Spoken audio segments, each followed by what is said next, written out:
إنما الدنيا حطام إنما الدنيا حطام.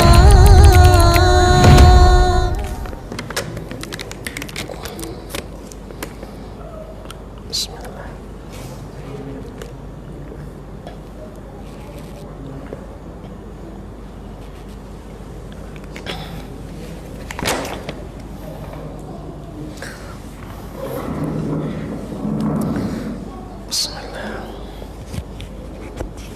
Assalamualaikum warahmatullahi wabarakatuh.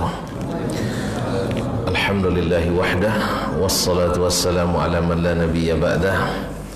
Asyhadu an la ilaha illallah wahdahu la syarika lah, wa asyhadu anna Muhammadan abduhu wa rasuluh la nabiyya ba'dah. Ma'asyarul muslimin wal muslimat yang dirahmati Allah SWT, alhamdulillah atas segala nikmatnya. Dengan izinnya kita bisa mendirikan sholat isya berjamaah. Mudah-mudahan Allah menerima ibadah kita, mengabulkan doa, harapan dan permintaan kita, amin. Salawat dan salam kepada baginda junjungan alam Rasulullah sallallahu alaihi wasallam. Kemudian Syekh melanjutkan, wa kana Muhammad bin Ubaid at-Tanafisi rahimahullah yaqulu li ashabil hadis, ألا تكون مثل عيسى بن يونس كان إذا أقبل إلى الأعمش ومعه الشباب والشيوخ ينظرون إلى هديه وسمته. Muhammad ibn Ubaid at-Tanafisi pernah mengatakan kepada para penuntut hadis, pada penuntut ilmu hadis, Muhammad bin Ubaid at-Tanafisi adalah syekhnya Imam Al-Bukhari, thiqatun, berkata kepada para penuntut hadis, ala takununa mithla Isa bin Yunus, mau tak kalian seperti, atau kenapa kalian tidak seperti Isa ibn Yunus? Isa ibn Yunus ibn Abi Ishaq As-Sabi'i, Isa ibn Yunus ibn Abi Ishaq As-Sabi'i, salah seorang ulama hadis di Kufah. Kana iza aqbala ila al-A'mash wa ma'ahu asy-syabab wa syuyukh yanzuruna ila hadihi wa samtihi.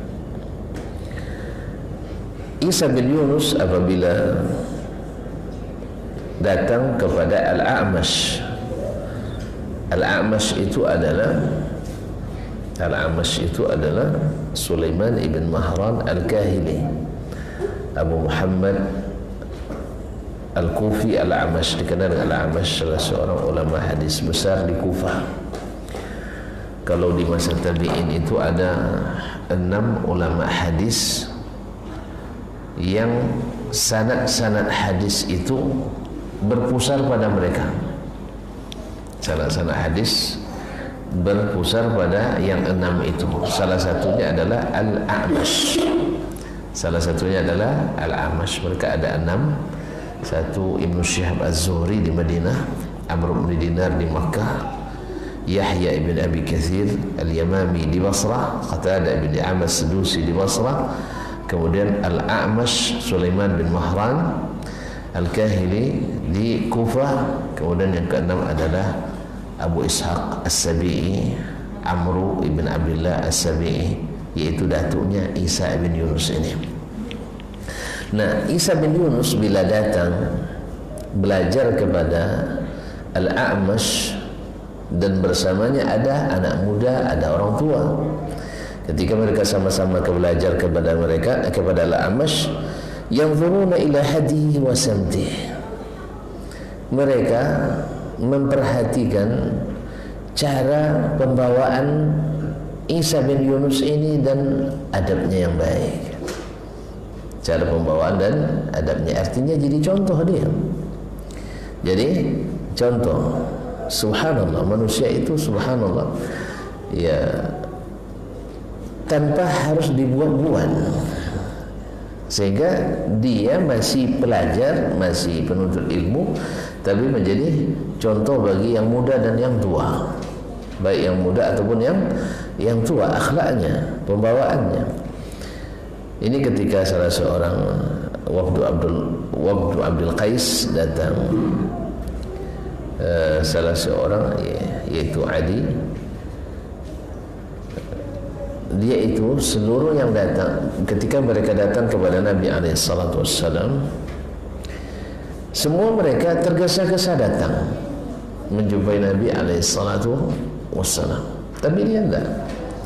Dia siapkan dulu, karena maklum dari perjalanan jauh itu perlu pasti berpeluh, penuh dengan debu, pakaian dan kusut-kusut. Maka dia ini tidak, dia mandi dulu, habis itu pesisir, pakai pakaian yang rapi, lalu datang ke Nabi SAW. Lalu Nabi katakan kepada, inna fika khaslataini yuhibbuhumullah wa rasuluh, sesungguhnya engkau punya dua sifat yang dicintai Allah dan Rasulnya. Apa itu?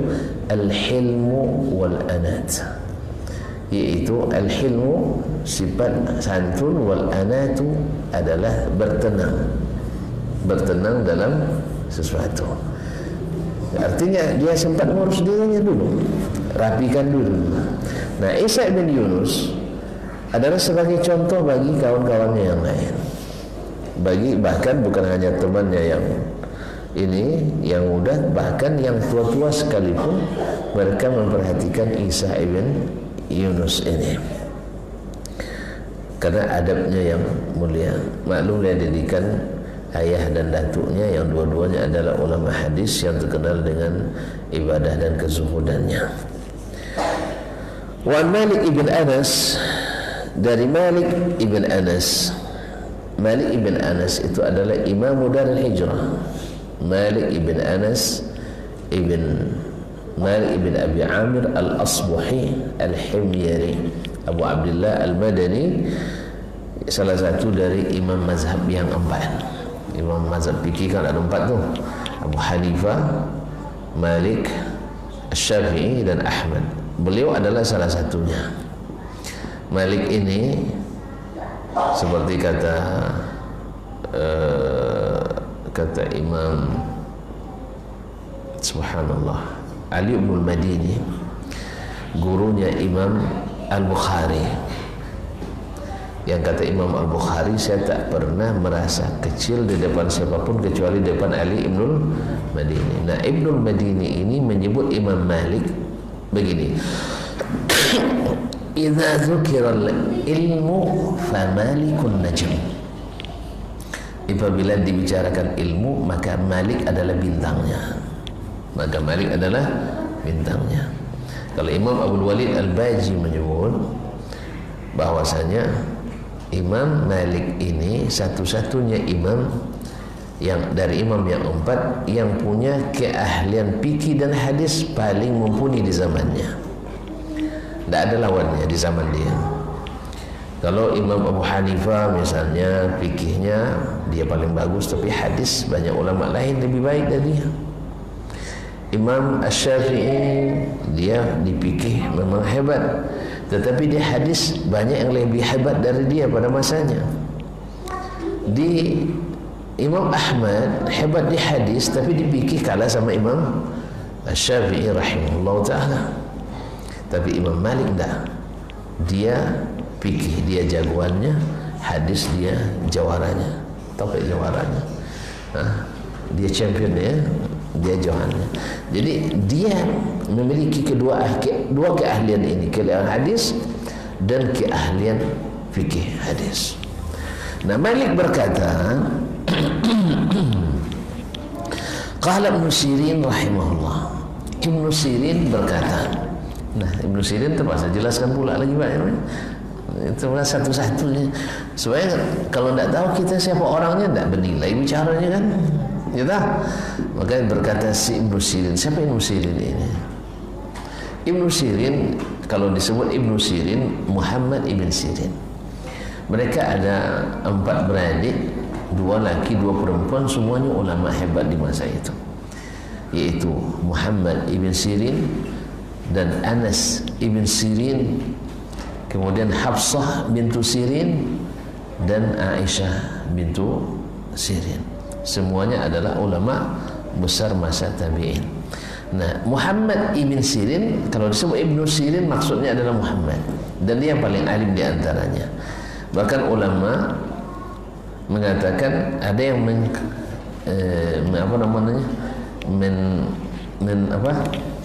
menjagokannya, mempromosikannya, ya, bukan itu. La ilaha illallah. Mengatakan bahwa kalau mengatakan tidak ilmiah jadinya, presisi lah gimana?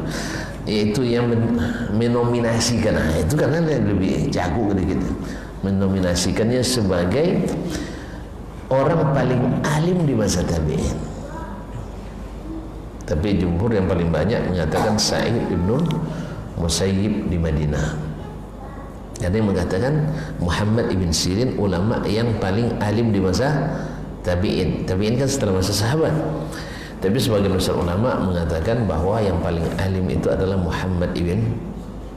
Sa'id ibn Musayyib di Madinah. Sa'id ibn Musayyib di Madinah. Nah, Muhammad ibn Sirin, dah ada jelas Muhammad ibn Sirin, ya, yaitu ulama besar masa tabi'in. Kanu yata'allamuna al-hadiya kama yata'allamuna al-ilm. Mereka dulu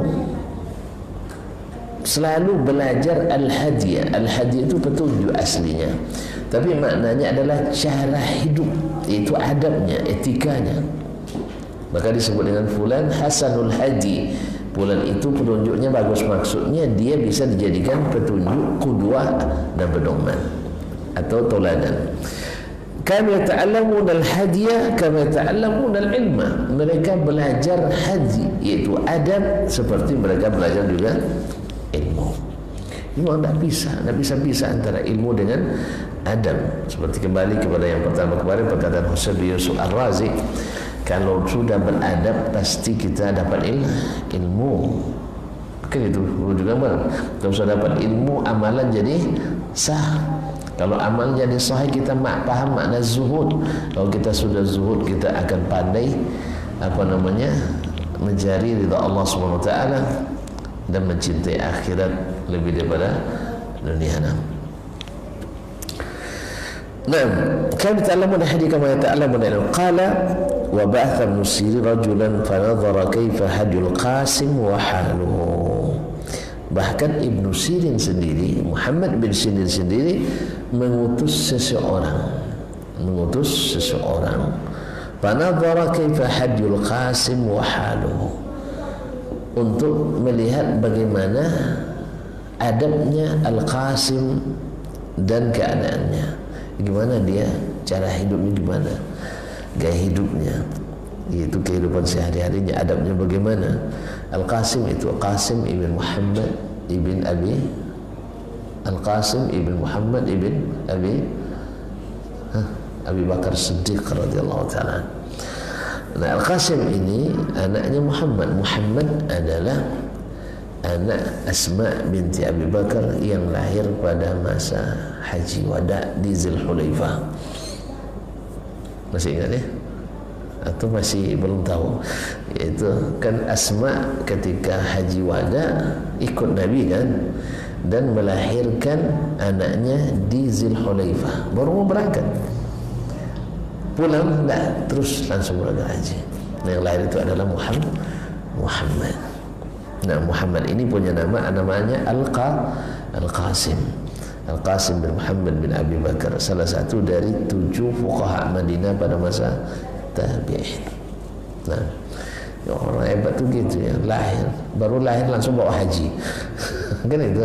Kalau kita belum tentu lahir sudah cuti. Itu bedanya. Kaum muslimin dan muslimat dirahmati Allah Subhanahu wa taala. Enggak terbayang susahnya. Kan enggak terbayang begitu kan? Mana naik onta tuh begini-begini terus. Onta tahu tuan-tuan kan? Onta jalannya kaki dan tangannya searah itu. Ya tak? Jadi kaki kanan sama kaki depan sama kaki belakang kanan sama-sama maju, nanti kiri lagi. Makanya onta itu seperti sampan. Sampan, ada sampan yang tidak begini-begini. Ada tidak perahu yang tidak goyang? Saya nak numpang. Hah? Tak pernah naik sampan tuh, naik kapal tak pernah. Ada tidak kapal yang tidak lenggong? Ada enggak? Yang datar, yang datar. Nah, pasti ada goyangnya, yang namanya sampan. Makanya disebutlah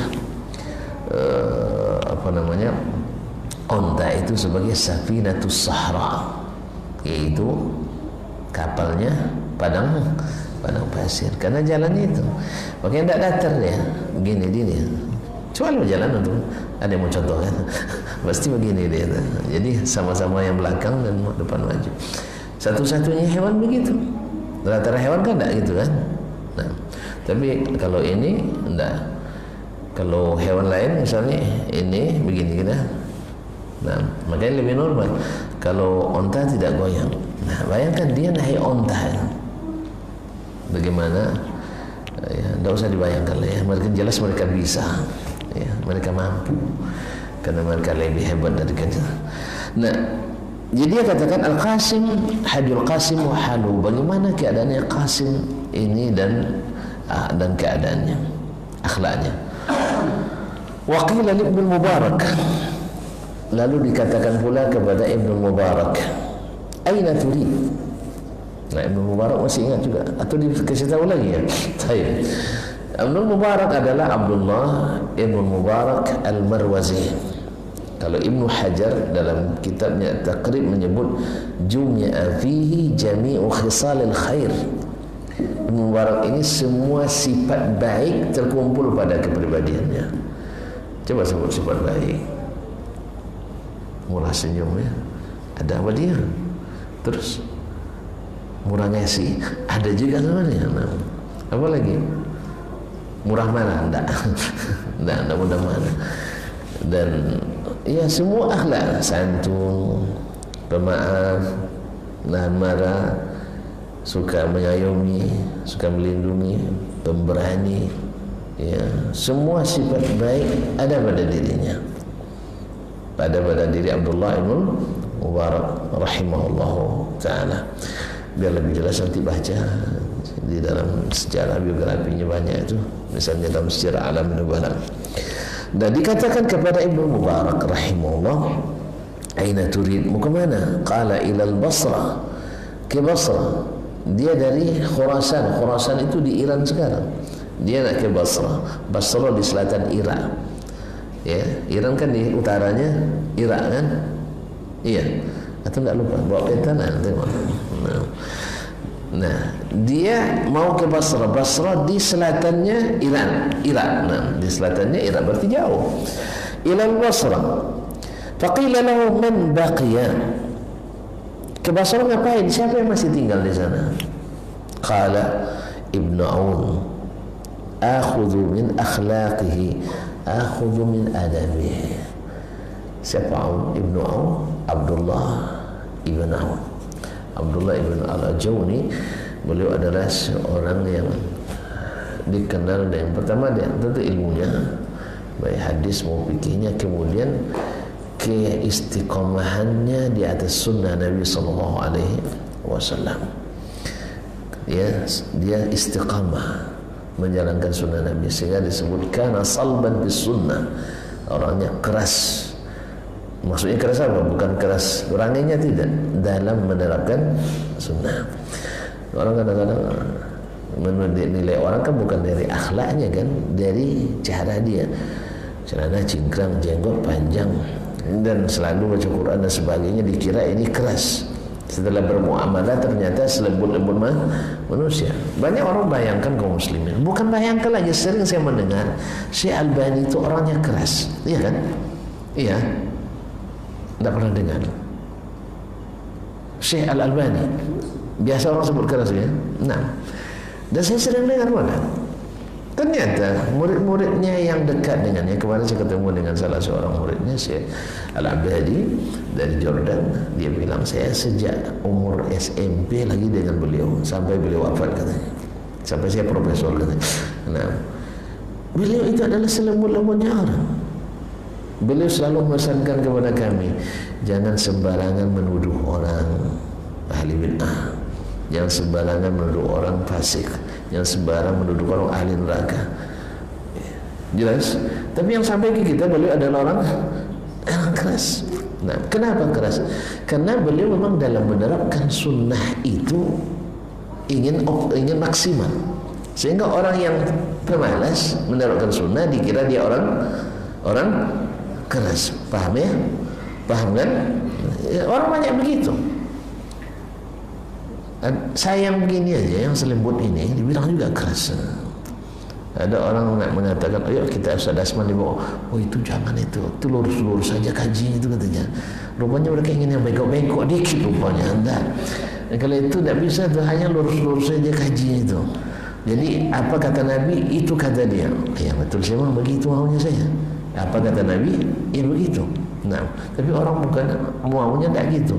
Kalau gitu rupanya dianggap keras. Itu maksudnya ketika disebut Abdullah ibn Aun ini orangnya keras. Paham ya? Nah, nanti jangan salah baca lagi, nanti itu tulis dalam terjemahan, karena terjemahan tidak pandai jelaskannya. Orang banyak salah terjemah kadang. Karena salban ala sunnah, orangnya keras di atas sunnah katanya. Nanti orang kira berarti kalau menjalankan sunnah keras dong. Betul ya? Nah, sunnah itu sunnah siapa? Kan sunnah Nabi. Nabi keras apa lembut? Hai, Nabi keras apa lembut? Lembut orangnya. Nah, dia menjalankan sunnah Nabi, jadi keras atau jadi lembut? Harus lembut. Cuman masalahnya sebagian kita sunnahnya di sholat aja, di adab tidak sunnah. Itu masalahnya memang tuh. Kenanya kita di sini. Ya akidah sunnah, ibadah sholat sunnah. Cuman pas ketemu orang hilang sunnahnya. Itunya penting kita belajar adab ta'amul ini, adab dalam berinteraksi dengan manusia. Sebab interaksi dengan Allah mungkin kita jadi orang taat luar biasa, tapi ketika interaksi sama manusia kita orang jahat luar biasa. Jadi kenapa? Karena tidak belajar adab tadi, tidak belajar adab. Jadi kita sudah merasa ahli surga, yang lain ahli neraka. Maka disinilah Abdul Mubarak, ulama besar hadis, dia katakan saya bertemu dengan Ibnu Aun di mana? Di Basrah. Jauh dia berjalan untuk belajar adab tersebut. Betullah kata Imam Asy-Syafi'i ketika beliau bersenandung dengan syairnya, tagharram adil awtani wasafir fa fil asfari khamsu fawaidih tafriju hammin wa iktisabu ma'ishatin ilmun wa adamun wa suhbatu majidi. Engkau pergilah mengasingkan diri dari tanah airmu, artinya tinggalkan tanah airmu, wasafir dan musafirlah, karena musafir itu ada minimal 5 faedah. Tafriju hammin, menghilangkan rasa galau. Ya sudah galau-galau kita, bawalah jalan dikit, tapi jangan jalan ke tempat banyak masalah. Nanti di sini pergi ke Wamena, tempat bahayanya kan. Nah, pergi ke tempat yang ini, misalnya ke majelis ilmu kan, musafir ke majelis ilmu kan bagus kan. Nah, sampai pergi ke Madinah, duduk di majelis syekh misalnya, majelis ilmu, alhamdulillah, tenang kita. Ada teman, waktu itu kami turun di Jakarta, tiba telepon masalah. Susah diselesaikan, tidak mau makan, tidak mau tidur. Saya bilang rugi, masalah tak selesai, makan tak mau, tidur tak mau. Kalau saya tidak, kalau semakin banyak masalah, semakin banyak makan, semakin tenang, sedap tidur. Besok setelah tidur baru pikirkan lagi, setelah makan baru bincangkan lagi. Ini tidak salah, tuan, tidak bisa ya, tidak bisa. Saya perlu banyak masalah, senang saya makan. Sebab makan itu menambah energi dan memikir masalah itu perlu energi. Lepas itu selesai makan tentu kenyang, dan kenyang ngantuk. Nah, lupakan dulu, besok aja selesaikan. Masih ada waktu. Mudah-mudahan, apalagi kita punya tempat yang paling bagus, yaitu salat. Salat. Nah, salat itu bisa menghilangkan semua kegalauan, kerisauan tadi. InsyaAllah ta'ala. Ada orang bilang, Pak, yang tak pernah berguna atas dunia ini risau katanya. Tak guna risau katanya. Ya, tak bisa nampaknya belum. Ya. Belum alum putih makrifat. Baik kaum muslimin dan muslimat dirahmati Allah. Jadi Abdullah Mubarak pergi ke Ibnu Aun di Basrah. Tadi Syafi'i ya, tafriju hammin, menghilangkan galau. Waqtisabu ma'isyatin atau merubah nasib, cari penghidupan. Di sini jualan durian tak laku-laku kan, pergi ke Padang Panjang, laku mungkin kan. Di sini jualan apa nama patut dijual kan? Rujak misalnya, kurang laku rujak, tempat-tempat dingin, tempat-tempat gerah mana orang makan rujak kan? Pergi ke Bandung, ya saya Bogor kan, lagu kan, atau yang paling laku di Madura katanya. Ini maksudnya. Ini untuk iktisabu ma'isyatin, cari penghidupan. Ilmu, kemudian cari ilmu. Makanya Ibnu Salah mengatakan, "Idzan taha min syuhi baldatihi sayarhal." Apabila dia selesai dari syekh-syekh di daerahnya, dia mesti musafir, nambah. Bahwa karena tidak, apalagi di negeri yang miskin ulamanya, seperti kita kan di Indonesia kan krisis ulama, kata Pak Menteri dulu. Indonesia krisis ulama kan? Enggak. Atau surplus ulama. Krisis ulama. Kalau tukang bercito banyak, ya. Kalau penceramah itu ramai memang. Kalah pula orang luar dalam kita kan ceramah. Tapi kalau untuk ulama kita krisis. Karena memang sekolah-sekolah kita atau perguruan tinggi kita lebih banyak cenderung kepada metodologi dan pemikiran, sehingga lahirlah sarjana sana tukang pikir. Kadang-kadang bingung cara pikirnya. Nah, pikir lain kebingungan. Kalau ilmu lain, makanya tidak sama antara ilmu dengan pemikiran. Ilmu itu yang dipelajari dari kita para ulama. Kalau pemikiran dari para pemikir, filosof dan sebagainya. Orang kita tidak bisa membedakan mana ilmu, mana pemikiran. Nah, ilmu itu harus dituntut, harus duduk, harus beradu lutut dengan para ulama. Nabi SAW orang cerdas tapi tak punya ilmu sebelum datang kepadanya malaikat Jibril. Sebab Jibril tak ada ilmunya. Dia hanya berpikir bagaimana caranya, tapi belum ada ilmunya. Karena pikiran itu adalah gabungan olahan dari pengalaman yang dilihat dan yang didengar. Itu saja. Sedangkan ilmu adalah yang diturunkan Allah Subhanahu wa ta'ala. Makanya ilmu selalu bahasanya wa ma utitum minal ilmi illa qalila. Kalian tak diberi ilmu kecuali sedikit. Yarfa'illahu allazina amanu minkum wallazina utul ilma darajat. Ya, Allah pasti angkat derajat orang beriman dan yang diberi ilmu. Nah, salah satu kata Imam Syafi'i yang cari ilmu itu dengan musafir. Wa al ilmun wa adabuna, yaitu belajar adab. Belajar adab kaum muslimin dan muslimat. Kita kalau tidak musafir kadang-kadang mengira adab kita paling baik, ternyata ada orang yang lebih baik adabnya.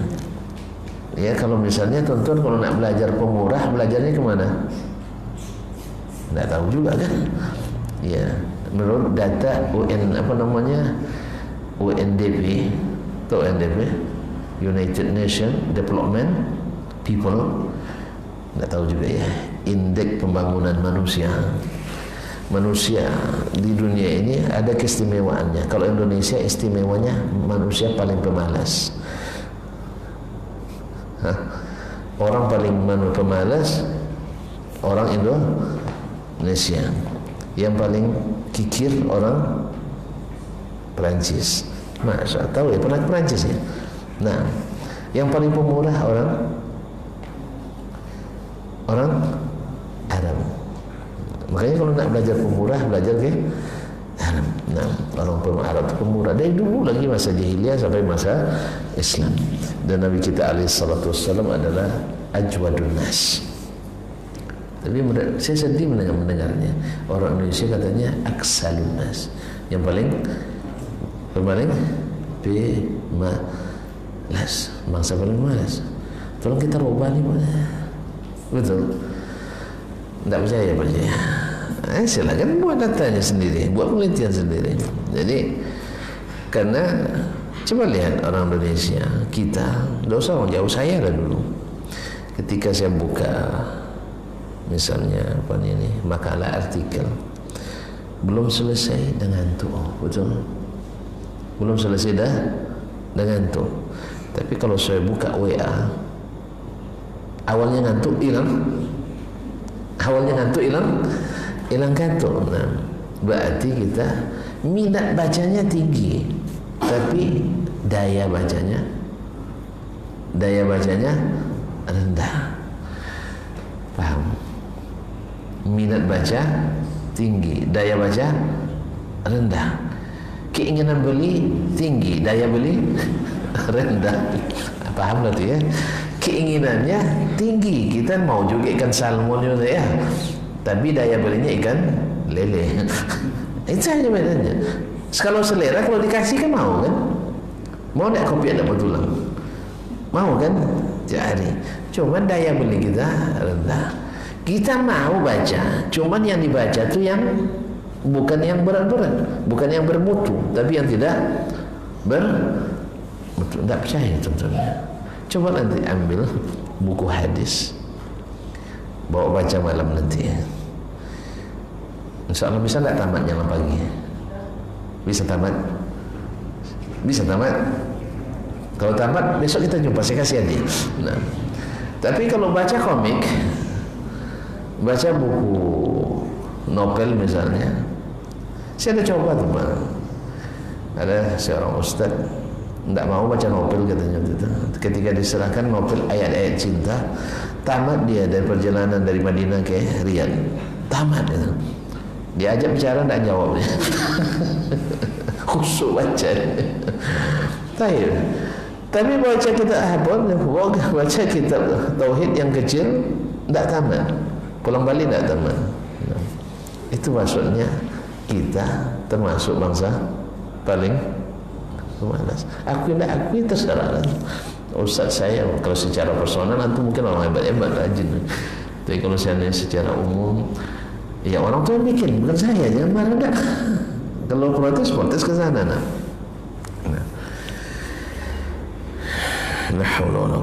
dan paling bakhil itu Perancis katanya. Orang Perancis. Kalau yang paling suka pesta, orang paling suka begaya.